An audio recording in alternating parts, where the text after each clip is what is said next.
Well, today I'm just going to do a little bit of shooting. I got two surplus rifles here. A really nice couple rifles I have. I don't know, I think they are. But this, of course, is a Springfield, 1903 Springfield. This one's actually made by Rock Island Arsenal, model 1903. And it was refurbished at some point, after World War I, refurbished for World War II. I guess it may have been toward the end of the war. I'm not really sure, but it does have a barrel date of 9/44, so it's got a barrel in it from 1944, and it's in pretty good shape, overall. And I don't shoot this rifle, very often. I just want to come out and shoot it today because I have some Greek HXP ammo I want to shoot in it. And the other rifle I've got is a German Mauser. It's like a S243 1937 Mauser. And it's in pretty good shape too.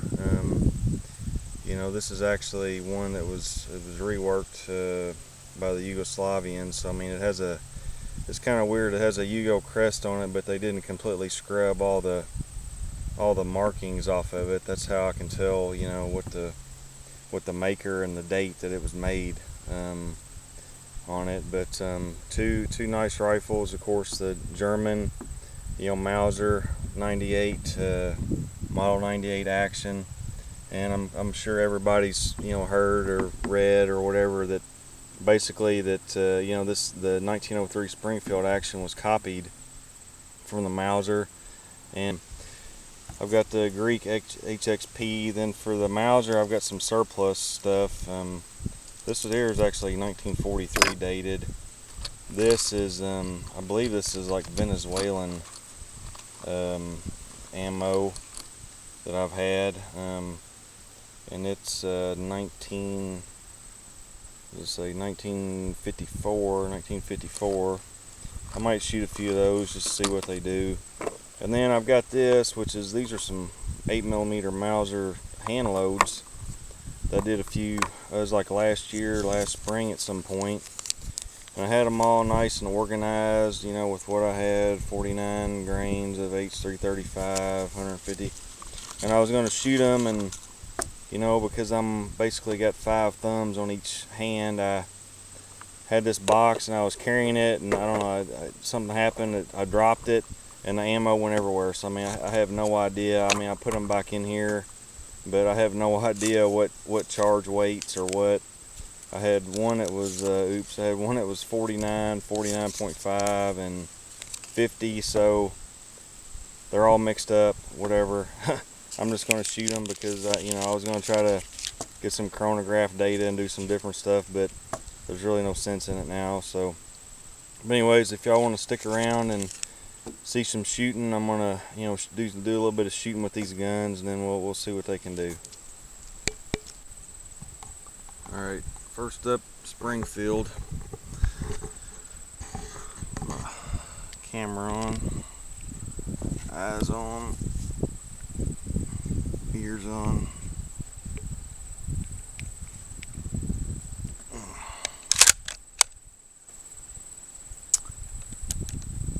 Alright, if I can get set up here.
you go.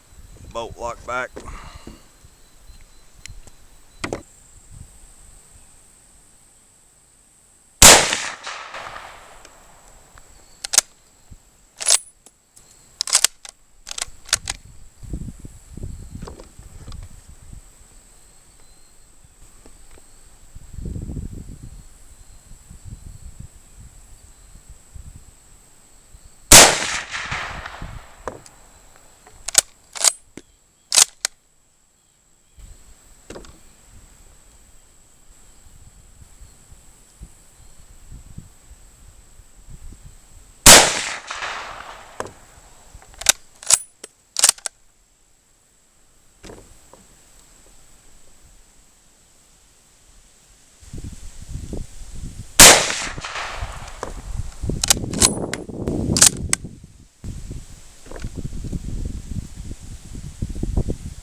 Okay, time for the Mauser.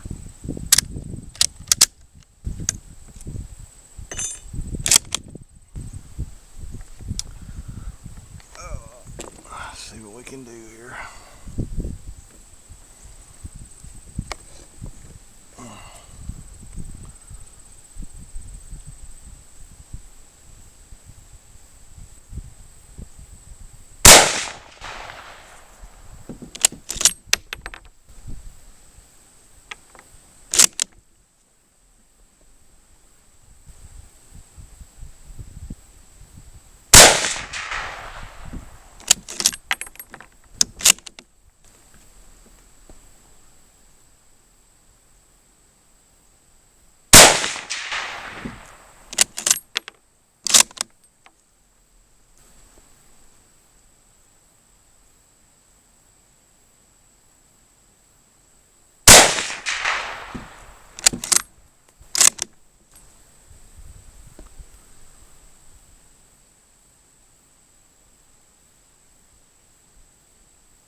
Alright, I decided I would just shoot some of my reloads. So those are 150 grain Hornady 8mm bullets and H335.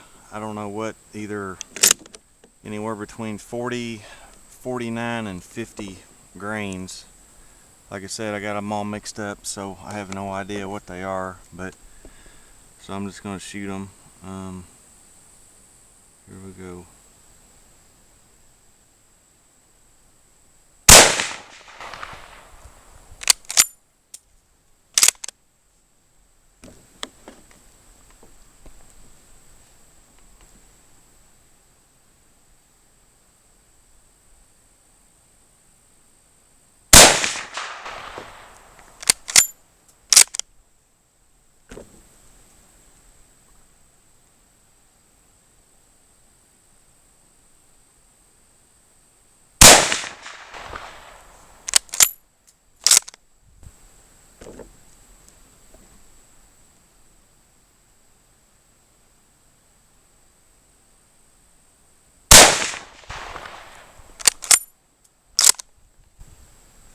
Throwing up a dust cloud.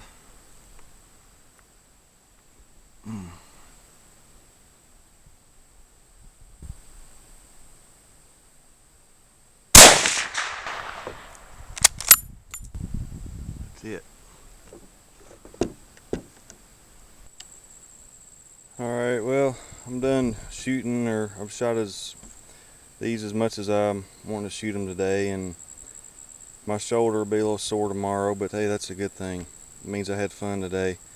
It was fun. It was a lot of fun. Hopefully this video, you guys will, whoever's watching will enjoy it, just for the fact of the history of these guns and the beauty of these guns. And honestly, I never thought I would be a collector of anything. I always thought collecting things was a waste of time, and I actually fell into collecting firearms really by accident. I was looking back in 2007, 2008, looking at getting an actual FFL, to have my own FFL license. And after I got to looking into it, different things, I'm like, I don't really want to go that far with it. I don't want to really be in business doing that because I'm too busy doing other stuff as it is. I thought, well, I'll go ahead and get my CNR license, and we'll just see what happens. And I quickly, after I started looking at the guns and really, getting the catalogs and getting involved and just looking at different things, I really just fell in love with the history of the guns and just the beauty, the history, everything that went into making them. It just really fascinated me, and I got into collecting. I never thought I would, but I've been very fortunate over the last however many years, 11 years or whatever, to find a few good deals here and there, and put a few nice guns into my collection. And like I said, I don't shoot them a whole lot, but I do like shooting them. I'm a collector and a shooter, I guess. But just both excellent guns, great pieces of history. Definitely will let you know that you've been shooting with these metal butt plates. Actually, this one was a little bit more, the recoil on the 03 was a little sharper than the Mauser. The Mauser had a good recoil, but it was more of a push, more of a straight push. This is a little sharper, a little snappier, I guess, a 30-06. Just my opinion. But anyways, this is just a couple targets. I was actually having, like I said, I don't shoot these mutts. I was actually having a little bit of trouble getting them on target. I need to adjust the sights on them a little bit. But this was my best target that I had with the 03 with the 30-06. As you can see, it was shooting high, and I kept having to bring it down, and then I finally, the last couple of shots, I finally was able to connect. And that's the funny thing. I mean, these things, the sights on them, I guess they go out to like 3,000 meters. I can't imagine. Both of these, this is like 2,000, I guess, 2,800 yards or 2,000 meters, whatever. But these guns, for shooting at 100 yards, they were both shooting a little bit high, with the sights, and then also just a little bit to the left on them. But with my hand loads, and I wish I could tell you, my Mauser hand loads, I really wish I could tell you what the powder charge was, but it was H335. Like I said, I'm an idiot. I dropped them. I mixed them all up. But like I said, after I got the gun, brought down a little bit. There's 1, 2, 3, 4. It was shooting high. Let's see, 1, 2, 3, 4. Actually 5. I shot one right there through the hole. Then I got 1, 2 down here. And then this is a good group right here. I don't know what the spread on that is. 1, 2, 3, 4, 5. But that's a nice little group right there. The last little group I shot. That was the Hornady, 150 grain soft point, 8mm with the H335. And like I said, I have no idea what the charge was. I did 5 on 49, 5 on 49.5, and 5 on 50. I dropped them. They got all mixed up. I have no idea, but they shot really. Once I got the sights brought down and over to the right a little bit, they were shooting good. So that gun was shooting nice. So anyways, that's about all I got, guys. I'm just really blessed. I get to go out here and do some shooting and share it with some people on YouTube, and hopefully you like it. Shoot me some comments, and until next time, everybody take care.